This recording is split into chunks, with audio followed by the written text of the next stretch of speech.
Baik, assalamualaikum warahmatullahi wabarakatuh. Saya perkenalkan, nama saya Muhammad Nik Aziz Zulfikar, mahasiswa semester 4 dari program studi pendidikan agama Islam. Pada video kali ini saya akan mempresentasikan hasil penyusunan dari sebuah materi komunikasi pembelajaran yang di dalamnya terdapat sebuah pengertian, kemudian unsur-unsur, tujuan, dan juga fungsi dari komunikasi pembelajaran itu sendiri. Oke, pembuatan video ini untuk memenuhi tugas UTS mata kuliah komunikasi pembelajaran yang diampu oleh dosen Ibu Ake.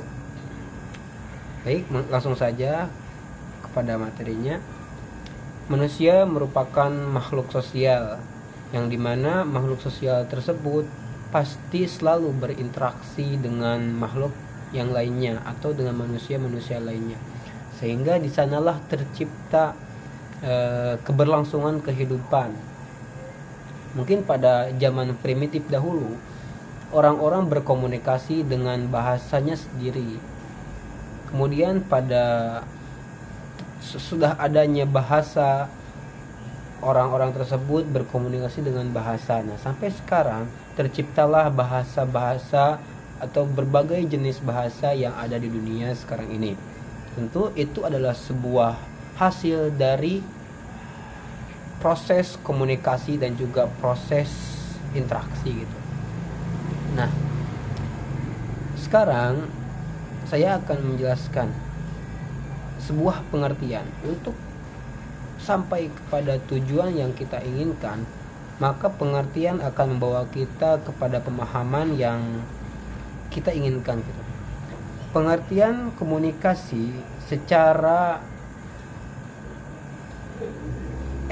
etimologi adalah komunikasi berasal dari kata komunikasis yang berarti sama gitu.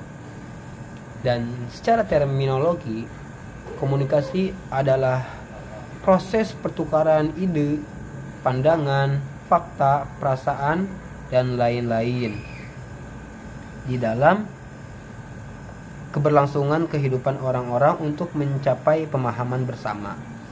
Nah, di sana dapat dikatakan bahwa komunikasi tersebut adalah sebuah pertukaran ide antara pembicara dengan yang mendengarkan, baik berupa pandangan, opini, ide, fakta, perasaan, ataupun sebuah karya-karya yang dia ciptakan.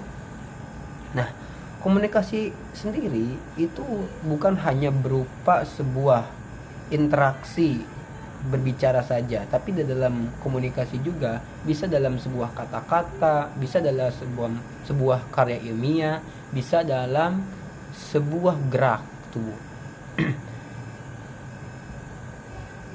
Yang pada akhirnya kita menemukan sebuah komunikasi di dalam perkembangan teknologi ini.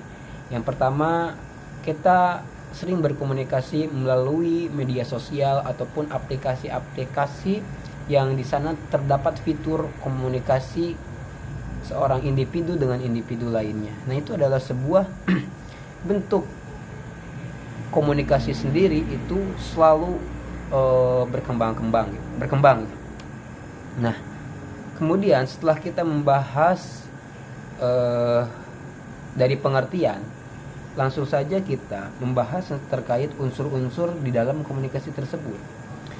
Di dalam unsur-unsur komunikasi ada sebuah unsur-unsur yang harus kita perhatikan dan wajib ada di dalam komunikasi itu sendiri. Yang pertama, ada seorang pengirim yang sebagai subjek yang melakukan komunikasi tersebut. Yang kedua, ada pesan yang disampaikan dari pengirim tersebut. Yang ketiga, ada yang namanya encoding atau simbol dari seorang pengirim informasi tersebut, baik berupa eh, intonasi nada atau gaya bahasa atau gaya kata-kata atau kalau dalam media sosial encoding tersebut bisa ditemukan di dalam sebuah emoji atau juga kata-kata seruan, tanya, dan masih banyak lagi. Nah, itu adalah sebuah encoding. Kemudian ada media yang menjadi perantara sampainya suatu informasi dari pengirim. Itu baik berupa mikrofon ataupun media sosial ataupun aplikasi komunikasi ataupun di dalam sebuah ruangan kelas. Nah, itu adalah sebuah bentuk media dari penyampaian komunikasi itu sendiri. Nah, yang keempat ada decoding atau sebuah pemrosesan pencernaan dari pendengar dari apa-apa yang didengarkan oleh pendengar tersebut dari pembicara gitu. Nah, decoding ini bisa terjadinya multitafsir gitu kan. Misalnya seorang guru menyampaikan sebuah materi, nah daripada pendengarnya itu akan terdapat multitafsir karena di sini decoding tersebut merupakan faktor internal yang berada di penerima informasi tersebut. Nah, kemudian ada penerima, tentu subjek seorang yang menerimanya sendiri, dan yang kemudian ada umpan balik atau sebuah feedback respon dari